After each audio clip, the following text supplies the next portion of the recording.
વિવેકાનંદે અનેક સાધુ અને સંતોને જઈને પૂછ્યું હતું કે મારે જ્ઞાન જોઈએ છે, પણ તમે ઈશ્વરને જોયો છે? ઈશ્વરને મળ્યા છો અને મને ઈશ્વરને મેળવી આપશો? અને જે લોકો ના પાડે એની જોડે ઝઘડ્યા, માર્યા હતા. હવે આપણી સ્થિતિ જુઓ તમે. એક પણ સાધુ કે સંત વિવેકાનંદની કક્ષાનો તો છે નહીં, અને ઈશ્વરની વાતો કરે છે. એને ઈશ્વર જોયો છે? એને પુણ્ય અને પાપ એટલે શું એ ખબર છે? ખાલી શબ્દો ખબર છે. એને સ્વર્ગ અને નર્ક જોયું છે? ના. એને મોક્ષ જોયો છે? ના. એને કોઈ પણ દિવસ ક્યારેય કોઈ ઈશ્વર આવીને મળ્યો છે? ના. આ બધું તો મૃત્યુ પછી શક્ય છે ને.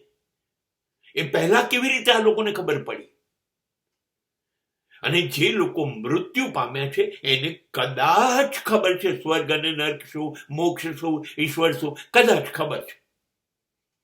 તો એ લોકો આપણને કહેવા ક્યારેય આયા નથી.